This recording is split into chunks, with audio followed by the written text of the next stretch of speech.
April 9th, 2018. Fort Myers, Florida. Employees at the Marina Village Resort at Snug Harbor were checking on what they thought was a now empty condo. Room 404. There had been an issue with the water and a leak in the building, so specific rooms were being looked at to make sure everything was okay. Upon walking into room 404, they saw a purse on the side and some other belongings lying around, so it seemed that maybe whoever it was had not checked out as expected. They shouted, "Hello?" a few times, but it was totally silent. As they walked into the bedroom, they were hit by a horrendous smell coming from inside the ensuite bathroom. A towel had been put across the bottom of the door to the bathroom, perhaps to try and block out some of the smell. But the door was not opening. Something was blocking it. Forcing it ajar, they realised it was not a something, it was a someone. A woman was lying dead on the floor, covered over by towels. Marina Village in Snug Harbor down to Fort Myers Beach, and there's a dead body in one of the units. And her body's covered in towels, and there's blood in there. Okay, stay on, let me connect, hold on. Police said that this 911 call was definitely not the norm in that area. It was a very chilled and calm place, and crimes were pretty petty and low level. Most people were either tourists on holiday, retired, or just enjoying a quieter life. This was extremely unusual. The woman had been shot to death from behind and was in the beginning stages of decomposition. They believed that she had been dead for a while. They quickly learned that she was 59-year-old Pamela Hutchinson, and had been staying at the resort to help one of her friends scatter her husband's ashes. Pamela's purse had clearly been gone through, her ID and credit card were both missing. In Pamela's bedroom, there were 2 stuffed toy monkeys propped up on the pillows. A gift from her mom that she took everywhere with her. And the second bedroom also looked as if it had been used and slept in. So who had been staying there with Pamela? Detectives said it was a really strange crime scene, and the fact that this had all happened in such a busy and built-up area, yet no one had seen or heard anything, including a gunshot. It was just so surprising. Pamela's Aunt Mona said she had no idea why someone would have targeted her. She said she was a beautiful lady with a big heart. You would rarely find her wearing anything that wasn't brightly coloured. And she had that energy that you were just drawn to. She was fun and social, always generous with her time, and everyone knew they could rely on her. Her cousin said she loved fiercely and would fight tooth and nail for you. Pamela prided herself on always being independent, a real take-charge person, and after losing her mother whom she had cared for years, she really took a look at her life and asked herself what was making her happy, what she wanted to do, and what she wanted to change. It was here that she realised she and her husband James were no longer working, and she had to end things. The couple's split did get rough in places, but when her divorce was finalised, she was more than ready to throw herself back into life, and just do everything she'd wanted to do and then some. Her favourite thing was to find a bar by the beach where she could watch the sunset, sip a cocktail, and make new friends. And after she had finished at the resort, she was actually set to be picking up the keys to her new condo in just a couple of weeks. And for the woman who loved fishing, boating and long walks on the sand, her tranquil new beachfront place was ideal. After quickly ruling out people in her closest circle, they started with other guests at the resort. Management confirmed Pamela had checked in alone at around 4 p.m. on April 3rd, 2018. There had been no forced entry into room 404, and it didn't look like there had been a struggle either. You needed a key fob to gain access to just about everything at the resort, so it seemed likely that she had willingly let her killer in using her own fob. They did find a receipt for the Smoke and Oyster Brewery, a restaurant just down the road. It was dated the 5th of April, just after 7:30 p.m, 4 days before she was found. The whole resort was very well covered by cameras, and good quality ones at that. It is worth saying that because of state laws and the fact Pamela was a victim of a crime, some news outlets blurred her image, which is why some parts of the footage are not clearly visible. Video footage from the Smoke and Oyster showed Pamela sitting by the bar having a drink. It was 5:15 p.m. and Pamela was wearing a pink cap and talking to a man. But no sooner had she started the conversation, someone else entered the frame. Another woman dressed in blue sat down in the spare seat next to her and gave Pamela a high five. The man stepped back and left the ladies to it, who were by all accounts very friendly, laughing and chatting away. The pair stayed together for the next couple of hours. Nothing out of the ordinary seemed to happen, and no one else joined them at the bar. It seemed from looking at the other cameras and days before, the same woman in blue had been spending a lot of time with Pamela. The manager said she had seen them together loads, eating, drinking in the hot tub. They seemed to be really good friends. They had both gone into Pamela's condo at close to 1 a.m. that morning, and then here they were again in the evening at the bar. So was this the person that was staying in her spare room? At 7:43, the check had been settled and both women got up and left the Smoking Oyster.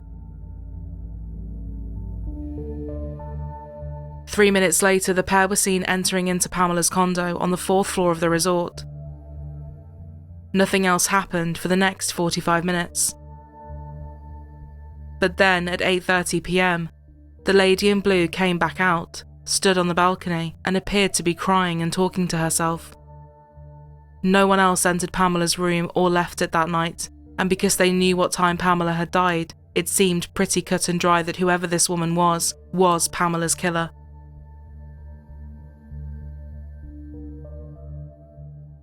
On what was now April the 6th at 6 a.m, their suspect, who was now wearing a pink shirt and shorts, went into Pamela's unit again and left with a big suitcase. An hour and a half later, she was back, this time in different clothes. She went into room 404 and came out with a full plastic bag. Later on, an employee at the resort said that Pamela, or someone that sounded like her, tried to call to extend her stay by 3 days, and her card was charged. Between 6 a.m. and 12:30 p.m. that day, the mystery woman was seen entering and leaving Pamela's condo wearing different outfits and carrying different bags multiple times. At 12:42 p.m, the woman who was now wearing Pamela's white hat sauntered into the parking lot. She got into a white Cadillac Escalade and drove it about a mile down the road. She then walked back to the resort and back to Pamela's unit. She grabbed another couple of bags and then went back down to the parking lot. It was here she got into what they now know was Pamela's white Acura and took off. Police really couldn't get over how brazen this was. She was trying to mix up her outfits, presumably to cover her tracks, but it was all so blatant. The cameras were so clear and there were so many of them. It was quite shocking to see someone be that calm. Finally, detectives in Fort Myers learned of something that would really pull everything together. A be on the lookout had been issued in the Fort Myers area for the white Cadillac Escalade, jointly owned by David and Lois Reese, as well as a strange call from a woman named Tess. It turned out that just a few weeks earlier in Blooming Prairie, Minnesota, over 1,000 miles away, another body had been found. David Reese's. His wife Lois was not only missing, but she was actually a suspect. They finally had a name to put to the face of the person that they believed had killed Pamela.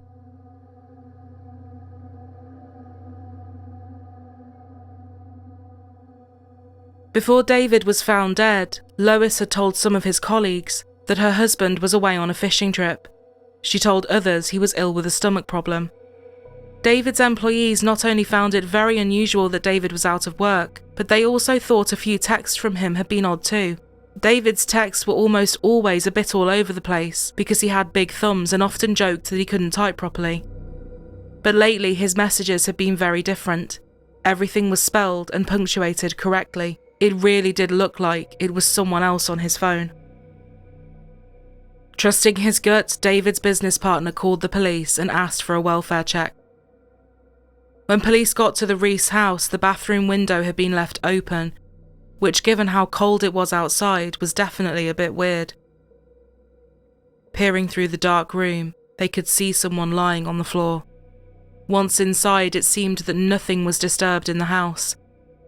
David's phone was still plugged in on charge, and the TV was on too. Moving into the bathroom, however, they found 54-year-old David. He had been shot to death and covered with a blanket. Obviously, they wanted to talk to Lois right away, but she, along with the Cadillac, was missing. Detectives immediately had her down as a suspect, but she had very quickly got away. A friend of the couple said that David was always a smiley, jolly, happy man, with a big belly laugh that you could hear from rooms away. He enjoyed fishing, boating, hunting. He was just an easygoing guy with simple pleasures.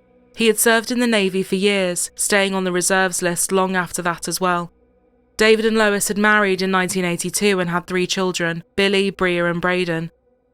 Their family grew even more when David and Lois became grandparents to 5, and nothing made David happier than being outdoors with the kids, teaching them things. In fact, at one point, Lois was even running a daycare out of her house. She just loved kids being around. Ever the keen fisherman, David eventually opened his own business in the wholesale bait industry, just feet from his house. His employees said he never shied away from hard work. He was there all day, every day, but he enjoyed what he did so much, it never felt like a chore. The investigation had shown that his wife Lois had a serious gambling addiction, one that was costing hundreds of thousands of dollars. And as Lois's gambling addiction grew, hers and David's relationship understandably started to suffer, and David eventually cut her off from accessing the accounts. Braden said his mom blew through her $500,000 of inheritance as well. She eventually became known around the casinos as Losing Streak Lois. All the employees knew her too. Legal documents also showed that in 2015 Lois was very much on the Minnesota law enforcement's radar. Her frequency at casinos had played a role in Lois losing her role as a guardian and conservator of her elder sister Kimberly, who had Parkinson's disease. A civil judgment filed against her said she owed her sister $100,000. And around the time David had been killed, Lois had forged her husband's signature on checks, withdrawing about $11,000 from his accounts. It seemed that both David and Pamela had been shot with the same gun, both covered up in the same way, and both were in the bathroom, which had a towel placed by the bottom of the door. And Lois was now the prime suspect in 2 homicides and had turned into a multi-state crime spree, spanning over 1,500 miles. On the same day authorities found the body of David, Lois went into a gas station in Northwood, Iowa. She paid for a sandwich and asked the employee for directions. She was calm, friendly, and chatty. Hello. Alright. More cards with us? No. Okay. 29. If you want to start heading south, would you take 35 south? Just to keep going on down to the next state? Is that the way to go, you think? I think so. Because I think that goes, 35 goes through, well, it goes down to Omaha, like past Omaha and all that. Okay, well, thank you. Yep. On April 2nd, as Tess Costa was cleaning out her holiday home in Fort Myers, a white Cadillac Escalade pulled up outside. Lois got out. Tess and her husband actually knew David and Lois and lived in Minnesota themselves. By this point, word had spread that David had been killed and Lois was missing. Tess and Lois locked eyes on her driveway. Tess squinted, trying to work out if it was who she thought it was, and said, "Can I help you?" Lois quickly started shaking her head, saying, wrong house, before getting back into the car and hastily driving away. Tess said she had no idea why she would have turned up there of all places, but she later found out that a woman had called her family's business, looking for information on where their holiday home was. Was she planning on hiding out for a while? Did she want to rob the place? Could Tess have been another victim? Who knows? Clocking that it was Lois, Tess called the Minnesota police station, as David's murder had happened there. They told her to get in contact with the detectives in Fort Myers. It became quite infuriating as people weren't taking what Tess was saying seriously, and she was being passed back and forth between stations. Lake County Sheriff's Office, this is Penny speaking. How can I help you? Hi, there's an ATV out for a Lois Reese from Blooming Prairie, Minnesota, in Steele County. She just got out of her car at my Florida house. I also live in Blooming Prairie, so I know about the whole thing. But she just got out of her 05 white Escalade in front of my house, and I think wanted to inquire, are you still there? Yes, this is Lake County, Florida, ma'am? Yes. Okay. She got, so I am at Fort Myers Beach. She was just here. Okay. Okay, and If you do some research, it's Steele County, Minnesota, that's trying to find her. okay, so she has a warrant, is that what you're saying? Yes, for the possible murder of her husband and for sure for embezzling charges. And by the time police had finally got onto her driveway, Lois was long gone, making her way to the resort in Snug Harbor, and ultimately, an unsuspecting Pamela. Which brings us back to Pamela's case.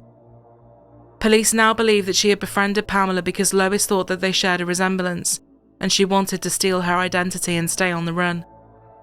Once Pamela was dead, her room emptied and Lois off the resort, she withdrew $5,000 from Pamela's bank account and headed for a Hilton hotel in Ocala, just a few hours north of Fort Myers. Lois checked in using Pamela's credit card and ID. She ordered room service and rented a movie too. And not surprisingly, by the time the police got there, she was already long gone. They knew they were closing in, but she was 2 steps ahead of them. Lois stopped to withdraw another $500 and then set off again in Pamela's car, driving almost 1,000 miles to Kinder, Louisiana. She stopped off at another casino along the way, winning $1,500, which interestingly she collected using her own ID this time. Later, she attempted to withdraw more money from Pamela's bank account, but this time it was declined. And a clearly agitated Lois left, driving into the state of Texas. Lee County Sheriff's Office issued a warrant for her arrest that included charges of second-degree murder, ID theft, grand theft, and grand theft auto. New this morning, we're getting some information on a big national story that may have a local connection. There is a nationwide manhunt tonight for a grandmother. Police say she has killed twice and should be considered armed and dangerous. All right, our top story here at 5:30. We have a Minnesota woman who's now wanted in connection. This has now turned into a cross-country search. Authorities say that Lois Reese may be targeting women who look like her so that she can steal their identity. The only thing we know is that she is absolutely armed, dangerous. She's on the run, and we need to do everything we can to bring her to justice. Our main fear is that once she diminishes all her resources, that she will be desperate and she will commit another act of violence. Mexican authorities and Border Patrol were on full alert as well, and everyone was trying to predict where she might possibly go next, or who she might hurt next. Lois Reese clearly had no intention of turning herself in, and a nationwide manhunt was now on. The public were keeping an eye out too and calling in if they saw her. Everyone was trying to catch her. Is anyone in danger right now? I don't know. She has been missing for a week and a half. She stole a bunch of money and her husband was found shot in the back 5 times, so maybe. They had a hit on Pamela's number plate in Corpus Christi, Texas, and then it seemed she slowed down. Lois checked into a motel in South Padre Island, and this was where she stayed for the next week, as police teams banded together to close in on her. Lois spent her time sitting in bars, sipping margaritas, and telling anyone and everyone that her name was LaDonna and she was recently widowed. Employees and patrons said she went from being a total stranger to everyone's best friend overnight. She was fun and easy to talk to, and everyone liked her. But all it took was one person to check the news and put 2 and 2 together. And finally, on April 19th, Lois Reese was arrested in the waterfront restaurant and bar, Sea Ranch. A multi-state manhunt is over tonight, ending on South Padre Island. Armando Lee, a manager at Daddy's restaurant, was shocked to know Lois Reese was drinking and eating at his restaurant. I was like, what the heck is going on? You know, you never think that something like that will happen here. One of his employees called 911 when she recognized Reese from news coverage. Within minutes, U.S. Marshals were on scene, but she had already left and went to another restaurant. She was at the bar and then she noticed something was going on and she left. Today's a huge win. She can't strike again. That was our main concern. We bring a killer off the streets.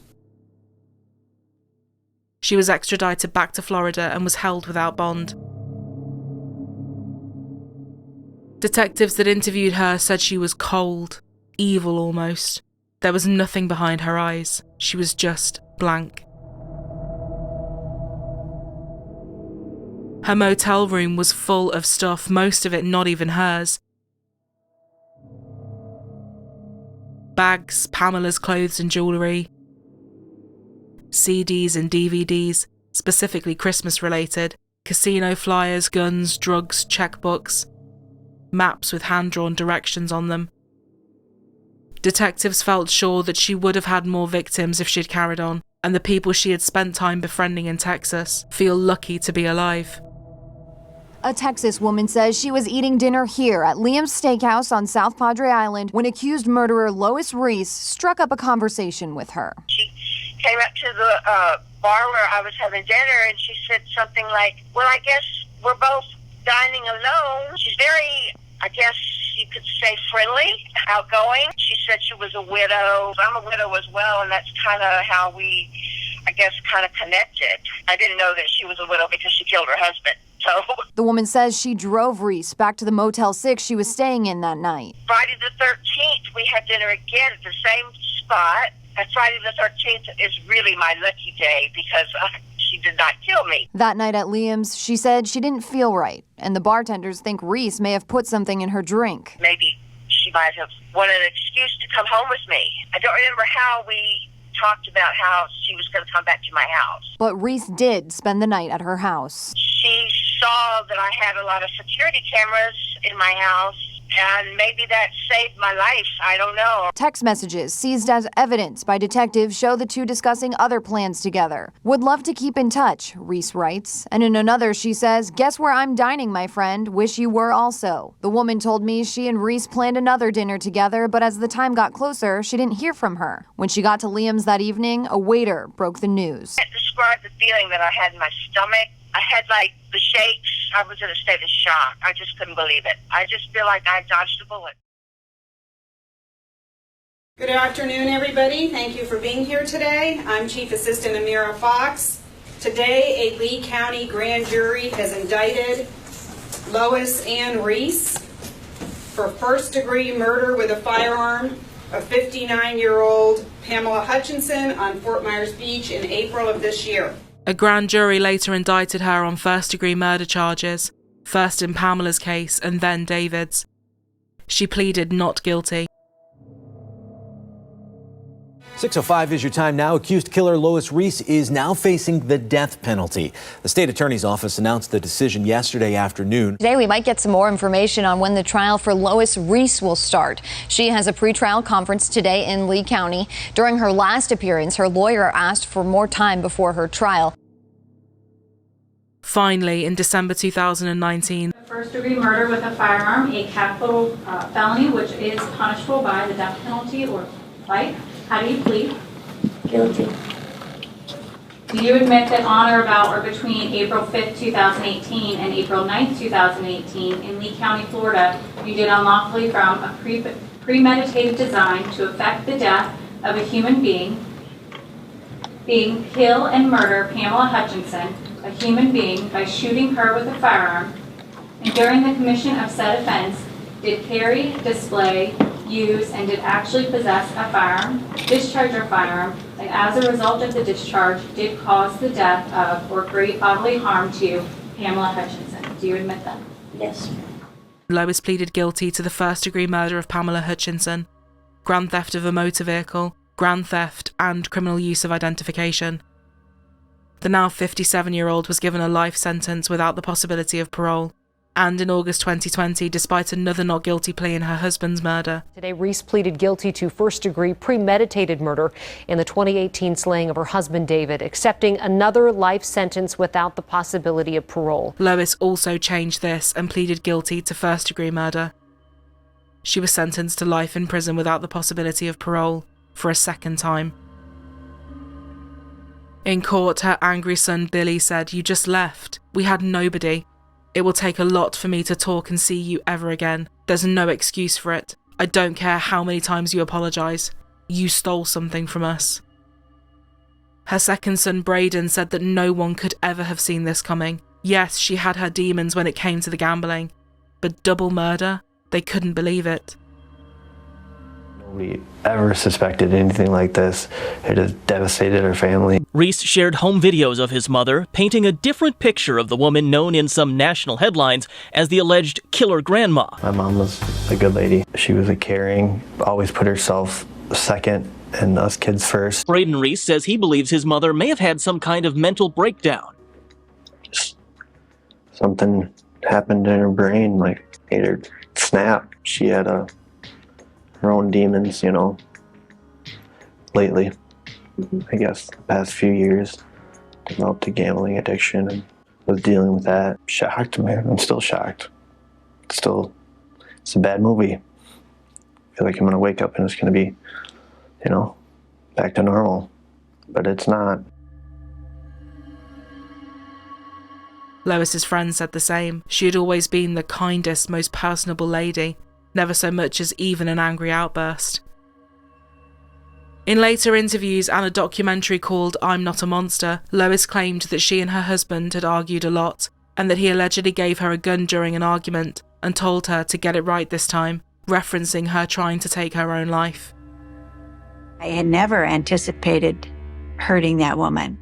That doesn't hold water. You picked this victim and killed her in cold blood. I don't have all the memories and all the answers. Blacking out, mental breaks. There has to be an answer to that. I've never given an interview. This is the right thing to do. She said she was abused both physically and mentally, and she snapped. Friends also said they had seen a massive decline in her mental health over the years, and knew of an attempt to take her own life, as David had had to give her CPR. The case of Lois Reese is a chilling example of how desperation, deception, and calculated violence can spiral. It gripped the nation not just because of the crime she committed, but because of who she was, someone you would never suspect of doing anything close to this. Lois and David's daughter Bria said, "I cycle between anger, regret and sadness. March 11th, 2018 was the last time I hugged my dad and told him I loved him. I miss my dad more than words can describe, but I have to allow for forgiveness in my heart because that's what he would have wanted." Pamela's friends often get together on her favourite beaches and spots to remember someone that brought so much energy to every situation. Her aunt Mona said she should always be remembered as someone that had lots of love and someone that gave lots of love.